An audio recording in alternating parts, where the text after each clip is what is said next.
এসছি আমি অনেকদিন থেকে এখানে আছি। জটেশ্বরে যেটা মূলত দেখা যাচ্ছে, মূলত স্কুল স্টুডেন্টদের মধ্যে ভীষণ রকমভাবে একদম ছোট ক্লাসের বাচ্চারা, মূলত ছেলেরা, মেয়েদেরকেও দেখা যাচ্ছে না এমন নয়, কিন্তু মেয়েদেরকেও দেখা যাচ্ছে সিগারেট স্মোকিং এই সমস্ত করছে, অনেকে গুটখা টুটখা এসব খাচ্ছে, ওনার কী বলে বিভিন্ন ধরনের নেশা জাতীয় দ্রব্যগুলো। মূলত এখানে বিএসের নেশাটা ভীষণ রকম সক্রিয়। বিএস জানেন আপনারা কেউ?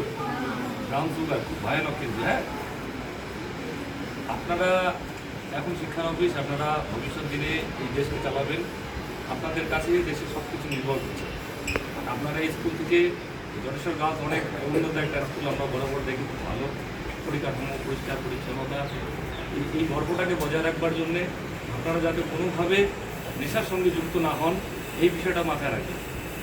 আজকাল কিন্তু ফালাকাটা শহরে গেলেই দেখবেন, ওই বাস স্ট্যান্ডের মধ্যে দেখতে পাবেন ওপেন মেয়েরা সিগারেট স্মোকিং করছে।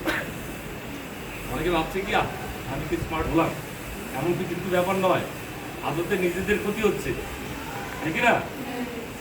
নেশামুক্তি সমাজ গড়বার লক্ষ্যে আমাদের পুলিশ প্রশাসন, সেই সঙ্গে এত সুন্দর সুন্দর সব সামাজিক সংগঠনগুলো রয়েছে, এদেরকে সহযোগিতা করতে হবে, এদের সঙ্গে চলতে হবে। সেই সঙ্গে আমাদেরকে সকলকে ঐক্যবদ্ধভাবে এটা মেনে নিতে হবে এবং মেনে চলতে হবে যে আমরা কোনোভাবেই নেশার দিকে যাতে ঢুকে না যাই। নেশা কিন্তু আমাদের ভবিষ্যৎ জীবনকে একেবারেই শেষ করে দেয়। বুঝতে পেরেছেন সবাই?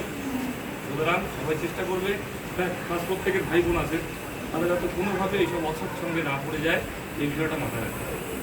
ঠিক আছে?